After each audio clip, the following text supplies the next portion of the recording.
उहाँको वाद, उहाँको विचार, उहाँको धारणा नै अमर विक्षेपवाद थियो। त्यो अमर विक्षेपवाद भनेको चिप्लो माछा जस्तो, ये धम्मा हेतु पब्बवा तेसङ हेतु तथागतो आह। आफ्नो गुरुको बारेमा नराम्रो भनेर अर्काको गुरुको बारेमा राम्रो भनिरहेको छ भनेर त्यस्तो विचार गरेर उपतिष्यलाई सञ्जय बेलठी पुत्रले प्रश्न सोध्यो, तिम्रो यो प्रार्थना सफल हुनेछ कहिले त भन्दा गौतम तथागत बुद्धको समयमा तिमी सारी पुत्र भएर जन्म दिनेछौ। साधु साधु साधु। नमो तस्य भगवतो अरहतो सम्मा सम्बुद्धस्स। असारे सारमतिनो सारे च सारदर्शिनो ते सारं नाधिगच्छन्ति मिच्छा संकल्प गोचरा। सारंच सारतो न्यत्वा असारंच असारतो ते सारं अधिगच्छन्ति सम्मा संकल्प गोचरा।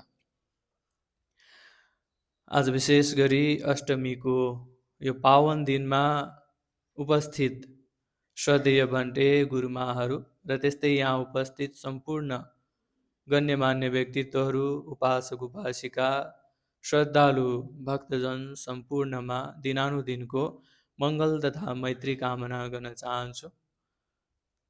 मैले तपाईहरूलाई अष्टमी औँसीका दिनहरूमा पूर्णिमालाई छोडेर अन्य दिनहरू जुन हामीहरू भेला हुने समयमा यो वर्षभरि हुने गरेर धम्मपदका अर्थकथालाई लिएर यमको वर्गबाट सुरु गर्दै उपदेश गर्दै आइरहेको छु र उपदेश सुरु गरिरहेको पनि आजसम्म आउँदाखेरि धम्मपद गाथा 11 र 12औं गाथामा पुगिसकेको छ।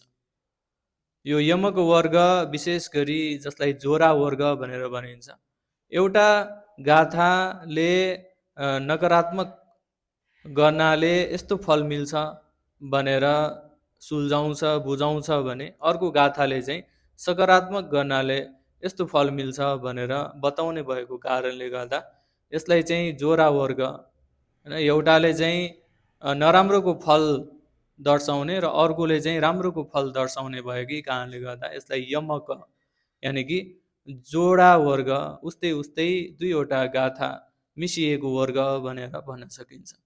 र त्यही गाथा अन्तर्गत आज चाहिँ मैले तपाईहरूलाई सार पदार्थको लाभ कसलाई हुन्छ र सार पदार्थको अलाभ कसलाई हुन्छ यो विषयमा भगवान बुद्धले विशेष गरी भर्खरै भनेको गाथा जुन असारे सारमतिनो वाला जुन गाथा छ, यो गाथा भगवान बुद्धले सारीपुत्र र मोदगल्यायन भन्टे द्वय र सँगसँगै उहाँका पूर्व गुरु सञ्जय बेलठी पुत्रको उद्देश्यलाई लिएर उपदेश गर्नुभएको गाथा हो। असारे, जो व्यक्तिले असारलाई, असार यानि कि व्यर्थ कुरा व्यर्थ चिजलाई सार मतिनो सार भनेर ठान्छ, व्यर्थ कुरालाई राम्रो भनेर ठान्छ, सारे चा सारदर्शिनो तर राम्रो कुरालाई असारदर्शिनो असार भनेर यानि कि व्यर्थ भनेर बुझ्छन्। मिथ्या संकल्प गोचरा, त्यस्ता मिथ्या दृष्टिवादी त्यस्तो मिथ्या धारणा भएका नराम्रो गलत विचार भएका व्यक्तिलाई ते सारङ नादिगच्छन्ति, सार पदार्थ यानि कि राम्रो चिजको सही मार्गको ज्ञान हुँदैन भनेर भगवान बुद्धले पहिलो गाथामा भन्नुभएको छ।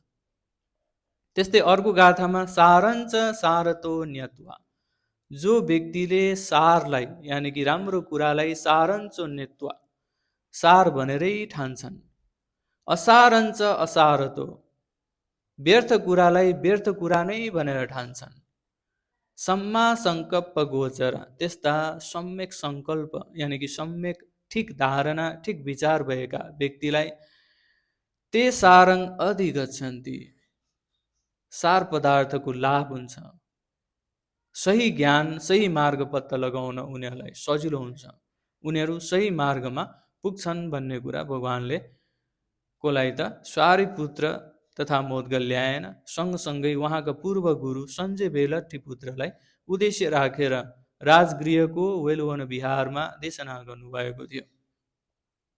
सञ्जय बेलट्टी पुत्र यहाँ चाहिँ मुख्य पात्रको रूपमा आउँछ, किन भन्दाखेरि त्यो समयमा राजगृह जस्ता ठुला सहरहरूमा 6 जना अति भलाद्मी मान्ने, आफूले आफूलाई अति दर्शन योग्य मान्ने र आफूले आफूलाई धर्मको गुरु मानेर धर्म आफ्नै तरिकाका धर्म प्रचार गर्ने गुरुहरू थिए। त्यही गुरुहरूमध्ये अमरविक्षेपवाद भनेर भनिन्छ। यो अमरविक्षेपवाद धारणा बोकेको सञ्जय बेलट्टी पुत्र, जो चाहिँ 500 भन्दा बढी शिष्यलाई लिएर आफूले छुट्टै धर्मलाई अगाडि बढाइरहेको थियो। उहाँको वाद, उहाँको विचार, उहाँको धारणा नै अमरविक्षेपवाद थियो। त्यो अमरविक्षेपवाद भनेको चिप्लो माछा जस्तो। कसैले तपाईँलाई या सञ्जय बेलट्टी पुत्रलाई यो संसारमा दुःख छ र भनेर सोध्यो भने हुन पनि सक्छ, नहुन पनि सक्छ। दुःख छ भन्न पनि मिल्दैन, दुःख छैन भन्न पनि मिल्दैन भनेर त्यसरी जवाब दिने गर्थ्यो हैन। कसैले चाहिँ जस्तोसुकै यो विषयमा प्रश्न गरे तापनि ऊ चाहिँ चिप्लिने गर्थ्यो या चिप्लेर चाहिँ आफू चाहिँ बच्ने गर्थ्यो। जसरी चिप्लो माछालाई हातमा लिँदा चिप्लिन्छ, त्यस्तै उसले चाहिँ हरेक प्रश्नको जवाफमा चिप्लिने तरिकाको उत्तर दिने गर्थ्यो। त्यसैले पनि उसलाई चाहिँ अमरविक्षेपवाद भनेर भने। यो किन उसले गर्छ त भन्दा, यदि भक्तजनहरूले, उपासक उपासिकाहरूले सही धर्मलाई थाहा पायो भने मेरो सबै कुराहरू उनीहरूले बुझ्नेछन्, मलाई मान्ने छैनन्, यिनीहरूलाई नराम्रो नै सिकाउनु पर्ने हुन्छ।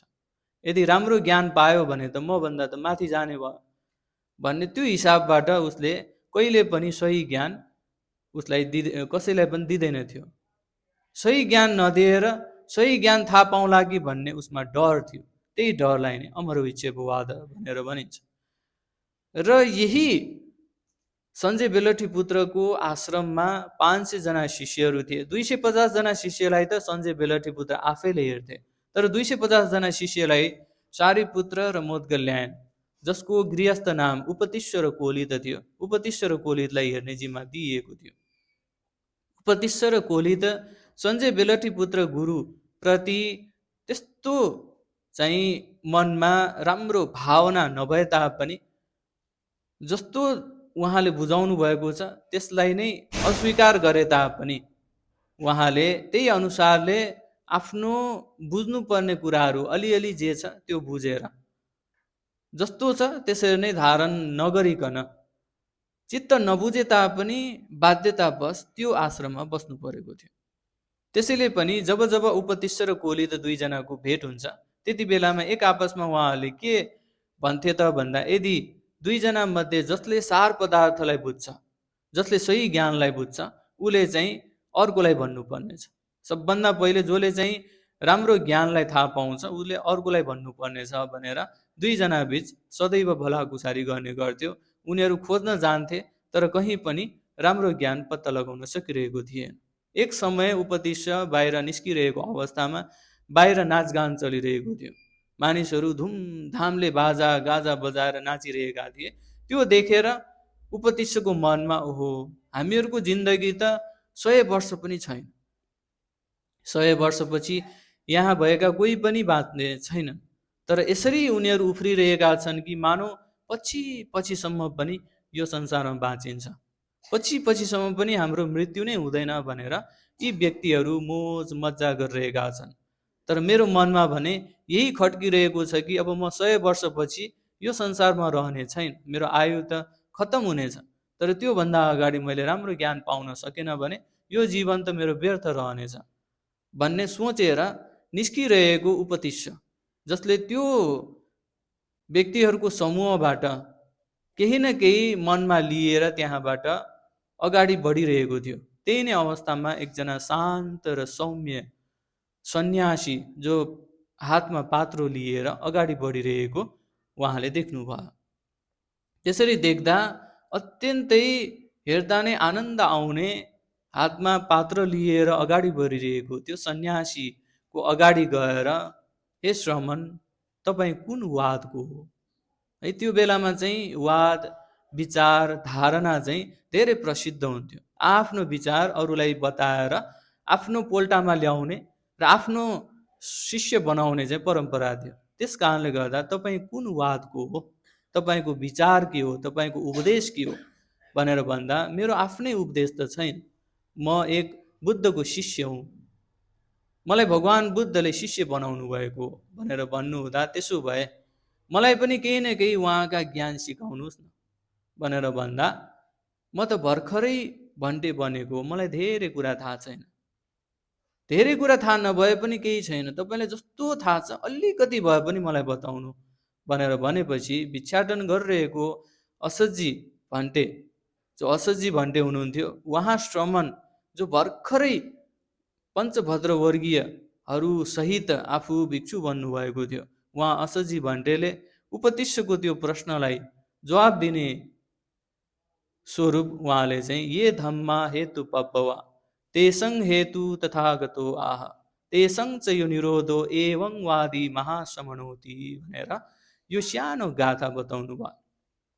अब हाम्रो लागि भए यो सानो गाथा बुझ्दै बुझिन्न, तर उपतिष्यले यसलाई हजारौँ चोटि बुझ्नु भयो। एकचोटि सुन्दा मात्र पनि उहाँको प्रज्ञा यति ठुलो थियो, यति राम्रो थियो, उहाँले चाहिँ त्यही कुरालाई हजारौँ चोटि आफैले बुझेर, धारण गरेर, विचार गरेर, विमर्श गरेर, मनै बुझेर उहाँले त्यति कुराले मात्र पनि भन्टे अब मलाई पुग्यो, मैले साँच्चीकै धर्मलाई बुझेँ, मैले जुन धर्मलाई खोजिरहेको थिएँ त्यो मैले बुझेँ भनेर भन्टेलाई चाहिँ साधुवाद दिनुभयो।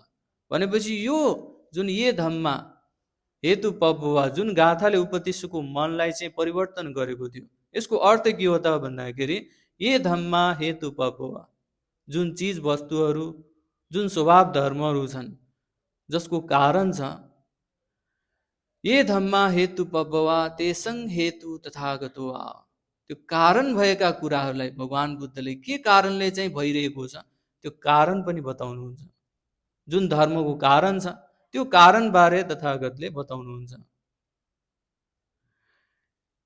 तेसञ्च यो निरोध, जुन कारण छ त्यो कारणलाई निरोध गर्ने उपाय पनि तथागतले बताउनुहुन्छ। खालि कारण मात्र छ भनेर बताउनु भएको छैन, उहाँले कारणलाई निरोध गर्न पनि सकिन्छ, निर्मूल पार्न पनि सकिन्छ भन्ने कुरा तथागतले बताउनुहुन्छ। एवं वादी महासमनोति, यही वादमा महासमनले उपदेश गर्नुहुन्छ। उहाँको उपदेश नै यही हो, उहाँको विचार नै यही हो भनेर उहाँले चाहिँ भन्नुभयो। साधारण भाषामा बुझ्नु पर्दाखेरि, जस्तै यो संसारमा दुःख छ भन्ने कुरा हामी सबैलाई थाहा छ, यो दुःख त्यसै छैन, यसको कारण छ, यही हेतु हो, यही धर्मको हेतु नै एउटा कारण हो, यानि कि दुःख छ भन्ने कुरा हामीलाई थाहा छ, दुःखको कारण छ। किन दुःख भइरहेको छ त भन्दा, हामी जन्मनु परेकोले दुःख भइरहेको छ। फेरि जन्मनुको पनि कारण छ, किन जन्मनु पर्यो त भन्दाखेरि हामीमा तृष्णा वृद्धि भएको कारणले गर्दा हामी जन्मनु परेको। फेरि तृष्णाको पनि कारण छ, तृष्णा किन आउँछ त भन्दा अविद्याको कारणले गर्दा तृष्णा आउँछ। यसरी हेर्दै गयो भने प्रत्येकको कारण हुन्छ, यो कारण नै भगवान् बुद्धले बताउनुहुन्छ। फेरि भगवान् बुद्धले यो कारण छ भनेर मात्र त्यसै छोड्नुहुन्न, यसलाई चाहिँ निरोध गर्न सकिन्छ, निर्मूल पार्न सकिन्छ। यानि कि दुःख जन्मनुको कारणले आएको हो भनेपछि जन्मनु नै परेन, यदि जन्म लिएन भने दुःख हुँदैन। तर जन्म मात्र त कारण होइन, तृष्णाको कारणले गर्दा जन्मनु परेको, त्यसैले तृष्णालाई हटाउनु पर्छ भनेर उहाँले सिकाउनुहुन्छ, तृष्णालाई निर्मूल पार्नुपर्छ भनेर सिकाउनुहुन्छ। फेरि तृष्णा मात्र त एउटा कारण होइन, अविद्याको कारणले तृष्णा आइरहेको छ, त्यसैले अविद्यालाई हटाउनु पर्छ भनेर उहाँले सिकाउनुहुन्छ, अविद्यालाई निर्मूल पार्न सकिन्छ भनेर उहाँले सिकाउनुहुन्छ। यसैलाई नै भगवान् बुद्धको उपदेश भनेर बताइन्छ।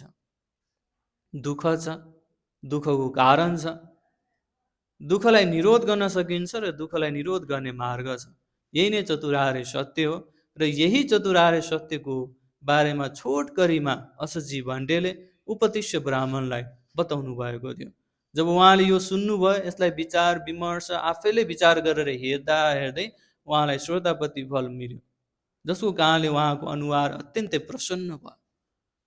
कहिले नसोचेको ज्ञान मैले पाएँ भनेर उनीहरू बिच जुन सम्झौता थियो त्यो सम्झौता अनुसारले कोलितलाई गएर हे साथी मैले चाहिँ आज सत्य ज्ञान पाएँ भनेर आफूले पाएको ज्ञान जसरी बुझेको छ त्यसरी नै कोलितलाई बुझाउँदा कोलितले पनि यसलाई राम्रोसँग बुझ्यो र कोलितले के भन्यो त भन्दा अब हामी भगवान् बुद्ध कहाँ जाउँ।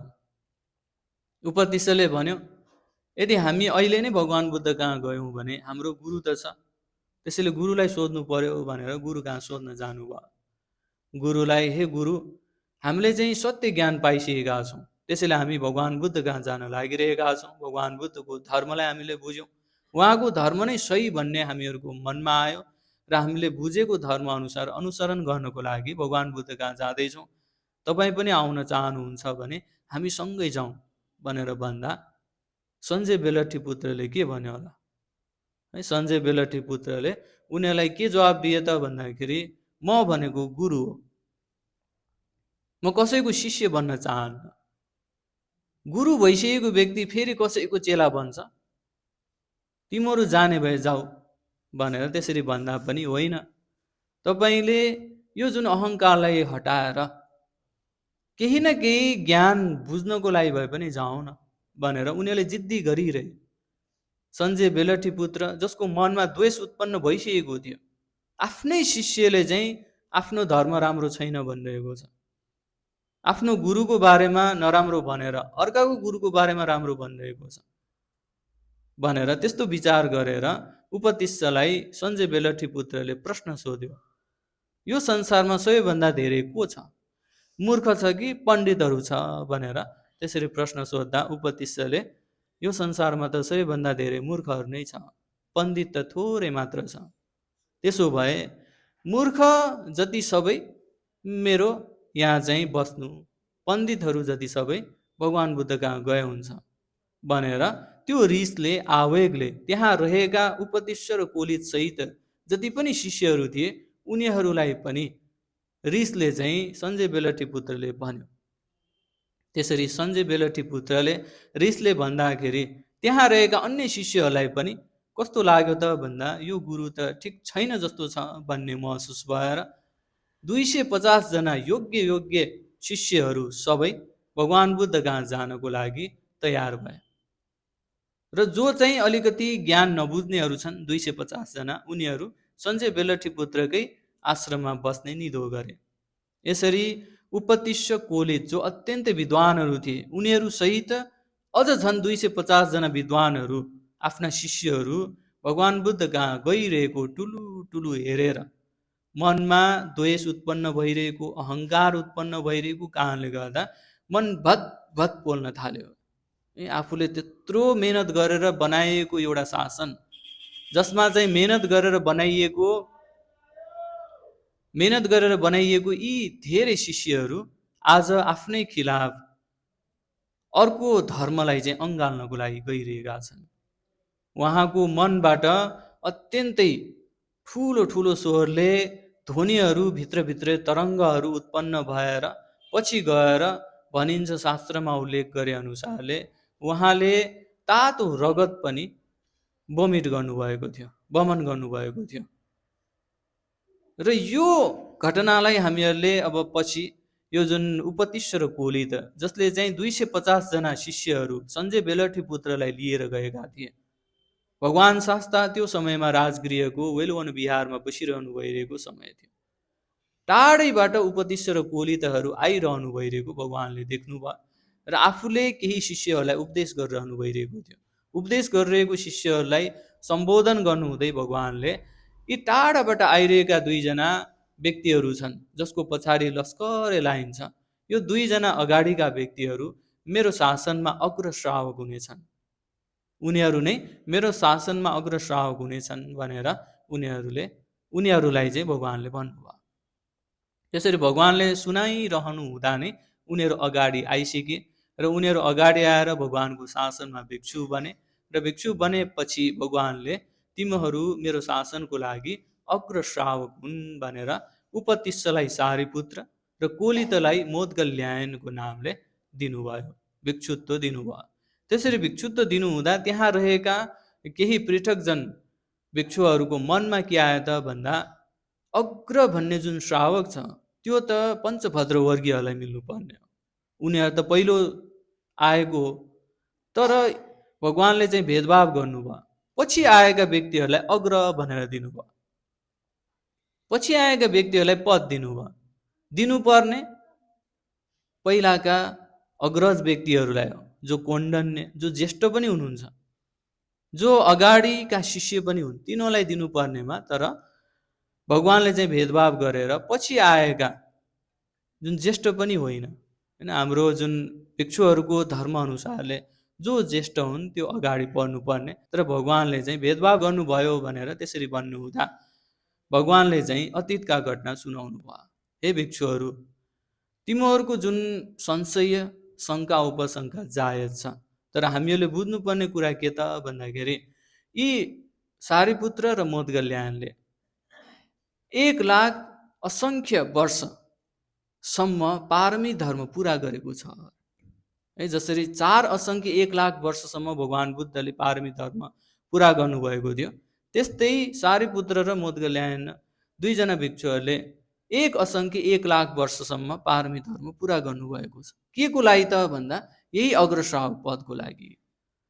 पहिलाको जन्ममा असङ्ख्य जन्म अगाडि अनुमदस्सी भन्ने भगवान बुद्धको समयमा यी दुईजना सारीपुत्र र मोदगल्यायन शरद र श्रीबड्ड भनेर दुईजना साथी भएर जन्म लिएको थियो। दुवैजना व्यापारी थियो र शरदले एकचोटि अनुमदस्सी भन्टेप्रति श्रद्धा राखेर अत्यन्तै राम्रो कलरफुल, होइन, रङ्गी बिरङ्गी आसन चाहिँ दान गर्नुभयो। दान गर्ने क्रममा अनुमदस्सी भगवान बुद्धको आसपासमा दुईजना अग्रश्रावक थिए। त्यो अग्रश्रावक देखेर ओहो, म पनि यसरी नै भगवानका अग्रश्रावक हुन पाए हुन्थ्यो भन्ने मनमा विचार गरेर, त्यसरी विचार गर्नु भएर उहाँले चाहिँ भगवानलाई दान गरेपछि के प्रार्थना गर्नुभयो भन्दा म पनि तपाईँको दुईजना जुन अग्रश्रावक छ त्यस्तै नै भगवानको अग्रश्रावक हुन पाऊँ भनेर, यो दानको प्रभावले म पनि अग्रश्रावक हुन पाऊँ भनेर त्यसरी चाहिँ प्रार्थना गर्नुभयो। त्यसरी प्रार्थना गर्नु हुँदाखेरि अनुमदस्सी भगवानले भविष्यलाई हेर्नुभयो। भविष्यलाई हेर्नु हुँदा तिम्रो यो प्रार्थना सफल हुनेछ। कहिले त भन्दा गौतम तथागत बुद्धको समयमा तिमी सारीपुत्र भएर जन्म लिनेछौ, तिमी उपतिष्य हुनेछौ र तिमीलाई सारीपुत्र भनेर नामकरण गरिनेछ भनेर त्यसरी भन्नुभयो। जब शरद अत्यन्तै खुसी भयो, उसको पारमी त्यहीबाट सुरु भयो। तब उहाँले श्रीबद्धलाई गएर मैले भगवानलाई यसरी प्रार्थना गरेको थिएँ, तिमी पनि यसरी नै प्रार्थना गर भनेर श्रीबद्धलाई भनेपछि श्रीबद्धले पनि भगवानलाई 7 दिनसम्म महादान गर्नुभएर, भोजन दान, चिवर दान इत्यादि दान गर्नुभएर उहाँले पनि म पनि अग्रश्रावक पद पाउने योग्य व्यक्ति हुन पाऊँ भनेर उहाँले प्रार्थना गर्नुभयो। दुवैले त्यही महिनामा प्रार्थना गरेको कारणले गर्दा अनुमदस्सी भगवानले फेरि उहाँको प्रार्थनालाई हेरेर तिमी पनि गौतम तथागतको समयमा मोदगल्यायन भएर अग्रश्रावक हुनेछौ भनेर भविष्यवाणी गर्नुभयो। यसरी दुईजनाले दुवैले दान पुण्य गरेर असङ्ख्य वर्षसम्म पारमी धर्म पुरा गरेकै कारणले गर्दा उनीहरूको आफ्नै कर्म, आफ्नै संस्कारको कारणले गर्दा मात्रै यो पदको योग्य भए। त्यसैले मैले भेदभाव गरेको नभई यो उनीहरूकै आफ्नै कर्मले चाहिँ प्राप्त गरेको फल हो भनेर भगवानले भन्नुभयो। त्यसरी भगवानले ती दुई सारीपुत्र र मोदगल्यायन भएकै समयमा भिक्षुहरूलाई यसरी सम्बोधन गरेर सुनाउनु भइरहेको अवस्थामा सारीपुत्र र मोदगल्यायन द्वयले आफ्ना गुरुका बारेमा भने। पूर्व गुरुका सञ्जय बेलठी पुत्रलाई हामीहरूले बोलाउन धेरै कोसिस गर्यौँ, तर उहाँ आफैले म त मूर्ख हुँ, मूर्ख जति सबै मेरो ठाउँमा बस्नु, पण्डितहरू सबै भगवान बुद्ध कहाँ जानु भनेर उहाँले चाहिँ असारलाई सार र सारलाई असार भनेर भन्नुभयो। व्यर्थ र मूर्ख नराम्रो जति पनि ज्ञानहरू छन् त्यो नराम्रो ज्ञानलाई चाहिँ राम्रो भनेर ठान्नु भएको भनेर त्यसरी बताउनु हुँदा भगवानले यो गाथालाई देशना गर्नुभयो। असारे सारमतिनो सारे चा सारदर्शिनो ते सारङ नादि गच्छन्ति मिच्छा सङ्कल्प गोचरा। जो व्यक्तिले असारलाई सार र सारलाई असार ठान्छ। त्यस्ता मिथ्या दृष्टियुक्त व्यक्तिलाई कहिले पनि सार पदार्थको लाभ हुँदैन, कहिले पनि ज्ञान प्राप्ति हुँदैन। तर जो व्यक्ति सारञ्च सारतो न्यत्वा असारञ्च असारतो ते सारङ अधिगच्छन्ति सम्मा सङ्कल्प गोचरा। जो व्यक्तिले राम्रोलाई राम्रो भन्छन्, सारलाई सार भन्छन् र नराम्रो हो भने त्यसलाई नराम्रो नै भनेर स्वीकार गर्छन् र त्यसलाई छोडिदिन्छन्, त्यस्ता सम्यक विचार भएका, सम्यक सङ्कल्प भएका व्यक्तिहरूलाई मात्र जीवनमा सफलता प्राप्त हुन्छ, ज्ञान लाभ हुन्छ भनेर भगवानले यी द्वय भिक्षुहरू जो सारीपुत्र र मोदगल्यान सहित 250 जना अन्य भिक्षुहरू सार पदार्थको खोजी गर्दै सारयुक्त ठाउँमै आएका थिए, उहाँहरूलाई दोस्रो गाथा देशना गर्नुभयो। र जो सञ्जय बेलठी पुत्र जो चाहिँ असारलाई नै सार ठानेर म जस्तो छु ठिकै छु, मैले आफूले चाहिँ जे पाएको छु नराम्रो भए पनि सही, म नै मूर्ख बनेर बसिरहेको थियो, उहाँलाई पहिलो गाथा देशना गर्नुभएको थियो। त्यसैले हामीहरूले पनि आफ्नो जीवनमा जुन गल्ती भइरहेको छ त्यो गल्तीलाई गलत भनेर नै स्वीकार गरेर अगाडि बढ्न सक्यौँ भने मात्र, सत्यलाई हामीहरूले स्वीकार्न सक्यौँ भने मात्र हामीहरूलाई पनि सार पदार्थ यानि कि ज्ञान लाभ हुन्छ। यदि असत्यलाई नै सत्य भनेर स्वीकार्दै गयौँ भने यो संसार एक त हामीहरू सदैव रहने पनि होइन। त्यसैले संसारमा रहँदासम्म हामीहरूले मिथ्या दृष्टियुक्त भई रहनुपर्ने बाध्यताको कारणले गर्दा, आफ्नै बानी बेहोराको कारणले गर्दा आफूलाई नै नराम्रो हुने हुन्छ। त्यसैले गर्दा सार र असारलाई बुझ्नुपर्छ भनेर भगवानले भन्नुहुन्छ। र त्यस्तै हामीहरूमा यदि सम्यक दृष्टि भएन, सम्यक विचार भएन भने हाम्रो पतन निश्चित छ। जसरी सञ्जय बेलठी पुत्रको पतन भएको थियो त्यसै नै पतन निश्चित छ भनेर उहाँले बताइरहनु भइरहेको छ। र त्यस्तै हामीहरूको यो ज्ञानको लागि अहङ्कार घमण्ड एउटा ठुलो बाधक हो भनेर पनि उहाँले देशना गरिरहनु भइरहेको छ। र अन्ततः हामीले बुझ्नुपर्ने जीवनमा साथीको भूमिका पनि ठुलो हुन्छ।